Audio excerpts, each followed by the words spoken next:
Hi there, all. This is Pat McDonald, co-host for Banter and Beans, where our tagline is "What's brewing in Vermont?" I love that tagline. It's Um, great. I do. I think it's cool. And we all, both Ben and I, have our brews, our Yeah, little grab your beans. coffee. We're gonna See, dive Banter in. and Beans. Anyway, this is our kind of a short segment that we do on all of the bills and things that are happening in the legislature in Montpelier. And today, Ben's going to review for us Act 49, which is about health insurance and provider insolvency, which sounds like a heady topic. So go right ahead, Ben It Kinsley. is a bit of a heady Yeah, topic. heady topic. And obviously, Pat, I think you've seen the headlines, and most of us probably have about Blue Cross and Blue Shield and what Right. and the financial position it's in. They've had 3 years of losses in a row, pretty steep losses, and they're quite honestly on the brink of bankruptcy. So, the legislature, almost half of Vermonters are covered by Blue Cross in some way or another, whether Yep. that's commercial or market rate insurance plans. So I think, you know, the legislature is paying attention to that because if Blue Cross went away and then being one of two commercial providers in the state, that's a significant impact on Right. Vermonters. And All of so state employees are covered by Blue Cross Blue all Shield. all state employees Yep. and teachers and all kinds of stuff. So Right. Blue Cross is a big player in our healthcare system, and if they go away, I mean, we've heard sort of like um, the phrase "too big to fail," but I mean, there's significant hardship for a lot of Vermonters if they went away overnight, and Yep. so that is sort of what this bill is addressing, and is this bill is really written to try to protect Blue Cross Blue Shield and balance the needs of the insurance provider with the needs of hospitals. And I will say, you know, insurance providers in general get a bad rap because they're the ones people are dealing with when a claim gets denied or your copay is different than you thought. Like, the health insurance providers get a bad rap. They're usually the one that people point the finger at. But in general, healthcare, well, actually, just insurance in general is one of the most heavily regulated industries in the country. Their margins are generally fixed. They have to get their budgets approved by state regulators. So, in Blue Cross Blue Shield's case, their margin's usually less than 5%. Um, and when cost of care increases, particularly middle of the fiscal year, or utilization is higher than expected, they end up eating that. And that's why Blue Cross, because their margins have been so thin, utilization has been up, costs have been up, and that's why they're running deficits the last few years. And so the Green Mountain Care Board basically went to the legislature and said, we want more ability to regulate the reimbursement rates between hospitals and insurance companies so that we can make sure that insurance companies aren't getting screwed by hospitals and the reimbursement rates. And so, and so what we've seen in this bill is basically the legislature embracing that idea. And what this allows the Green Mountain Care Board to do is to reduce hospital reimbursement rates to protect, domestic health insurers, which really are Blue Cross, Blue Shield, and MVP. Those are the only two that are operating in state. And if they're facing acute solvency threats. So basically the insurance company is this would be a situation where the insurance company is underwater, and so this allows the Green Mountain Care Board to go in and look at specific hospital reimbursement rates. And there's a huge sheet. We've looked at this actually through Campaign for Vermont, but there's a huge list of different procedures and billing codes and reimbursement rates for each one, and allows the Green Mountain Care Board to go in and adjust those for a specific hospital, for a specific insurance company, and say, nope, we're actually going to override this rate, and we're going to increase it or decrease it, whatever is necessary for the particular situation, in order to keep the health insurance company viable. I so agree that we should help Blue Cross Blue Shield, because over the years, every time we've come up with the answer to healthcare, single payer, blah, blah, blah, every time we've chosen something and kind of started down that path, Blue Cross Blue Shield has adjusted its operating mode and tried to comply with what was our latest whatever was. And I feel sorry for them because then none of it ever worked and we were back to square one. And every time they did, I'm sure they lost money. And I know employees that work there were kind of like, now what? And Yeah, and they've been honestly, trying. we're in a situation today where because of the way that the health insurance market has been regulated in Vermont, historically we've frozen out competitors. Right, So we essentially have a two-payer system. We have a private insurance market that's dominated by Blue Cross Blue Shield, right, who is not able to sustain the rates that hospitals are charging. right. And then we have a public insurance market that's basically that's dominated by Medicare and Medicaid. So we really have three major players in the health insurance market. And of course, um, Medicare and Medicaid are fixed, right? Right. The hospital doesn't get to pick the rate.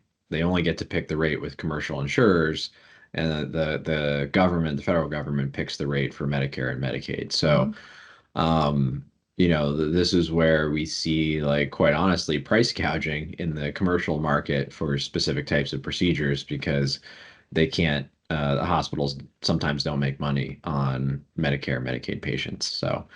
Um, this allows the Green Mountain Care Board to correct some of that. And And what is MVP's market? I've sort of lost touch over the years. Are they private sector? Because Blue Cross Blue Shield is really looking for their major clients are the state and teachers, as you mentioned, but what does yeah, MVP focus on? Do you know by any chance? private Well, insurance. yeah, Like so household. yeah, mostly individual households that are on the healthcare exchange. Um, That's mostly the market. I think ah, they have a little bit of a market for small businesses, like mm-hmm. small business coverage for group plans, but I think primarily it's the exchange market. Yeah, I've lost touch. Interesting. Yeah, yeah.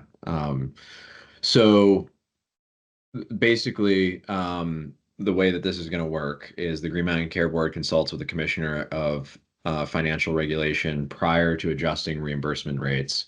The legislation requires that the board balance hospital and insurer financial obligations to allow hospitals and also allow hospitals to request relief if adjustments are going to be financially damaging to them. What they're looking for is they want 125 days of cash on hand. So Mm, for hospitals specifically. So if when they make a rate adjustment, they need to make sure that the rate adjustment does not jeopardize that cash on hand number. So that's one of the considerations they have to take into account.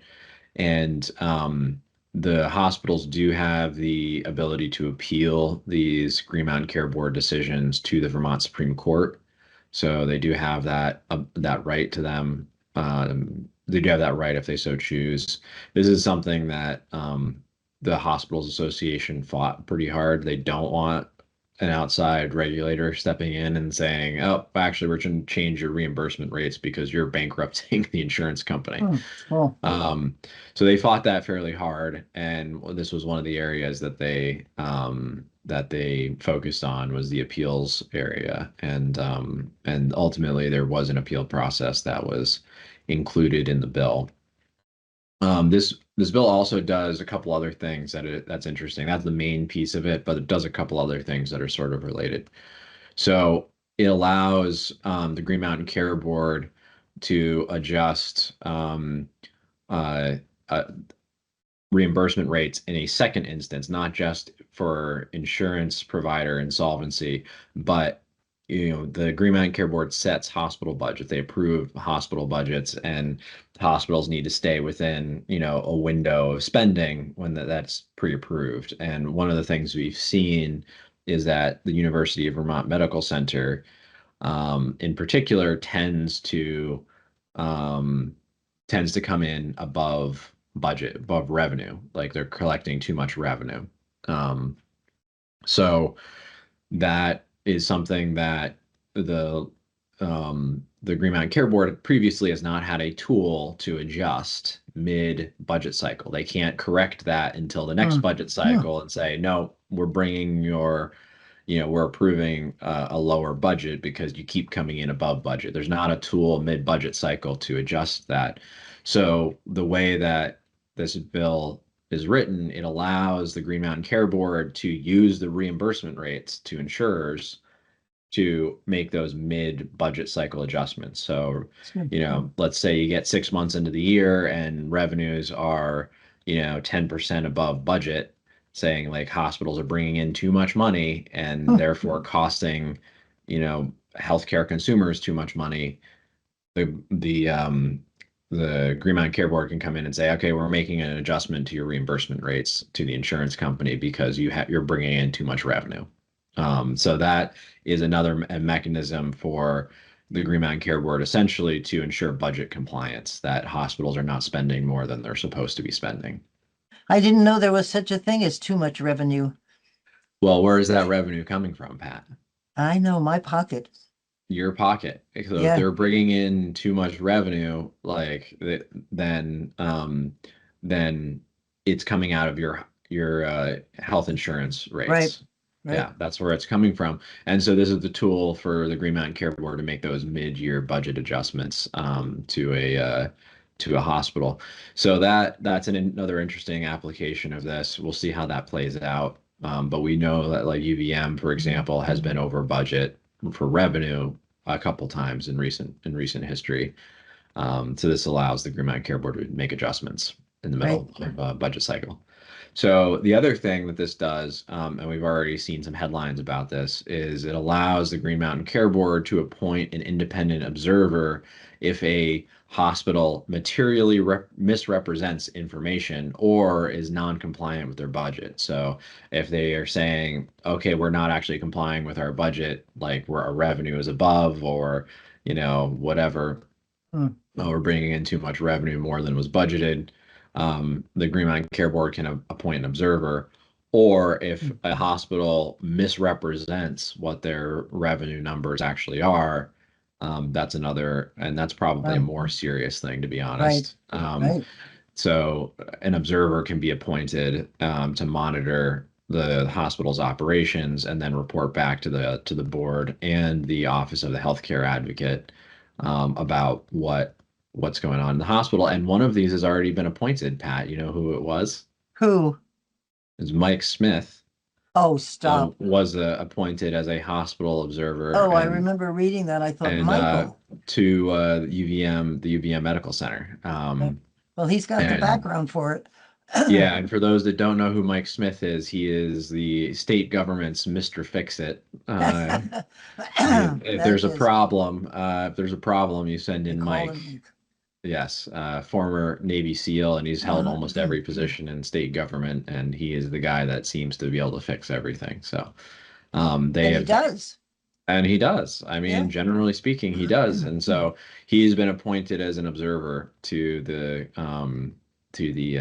UVM Medical Center to oversee their budgeting process, There you go. because the Green Mountain Care Board has lost some confidence there. So they're already using some of this. I think one of the good things here is that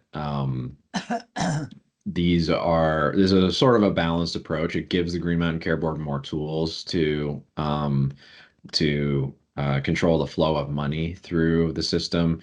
And we've seen the Green Mountain Care Board as a regulator become much more aggressive about holding hospital costs down. And so, ensuring compliance with those approved budgets, I think, is going to be important if we're trying to reduce overall healthcare costs in the state. So I think these are all generally good things and adds more tools to the toolbox. Cool. Good bill. Good stuff. Yeah. All Hard to right. understand when you're reading it. Now, Yeah, Blue it Cross, is. do we have a little bit? Blue Cross Blue Shield is a nonprofit by statute. Yes. And MVP, I'm assuming is not, or is it? I am not sure about MVP, but most of our hospitals are nonprofit as well, Oh, and nonprofit is, you know, it's tough because like they still turn a profit, right? right. Like UVM Medical Center had, or the excuse me, UVM Health Network had $26 million in profit last year. That's good. Um, well, not good because that's Not good. money that they had at the end of the year, right? Hmm. And the big difference with a non-profit is that there's no shareholders that when you have that revenue you pay out to. So where does it go? It goes Right. to executive bonuses. It goes to like Ah, whatever else they can find to spend the money on. And so that, that just because they are a not-for-profit doesn't mean they don't turn a profit. And I think that's an right. important distinction is that the real difference is that nonprofits don't have shareholders that they pay out those profits to. That's really the difference. Interesting. Yeah, Yeah. interesting. Because I know our legislature made Blue Cross Blue Shield by passing legislation that said they are nonprofit, but I don't know structurally whether that's true or not, but it's an interesting dynamic. Yeah. Yeah, it is an interesting dynamic. And yeah. So I think those are, we'll continue to follow this, but I think generally these are good things to have some more tools for kind of controlling the flow of money through our healthcare system. Right, cool. Good job. Thank you. All right. And until Well, catch us yes, next time, and cheers. we'll talk more about what's brewing in Vermont. All right, cool. Thank you. See you next time.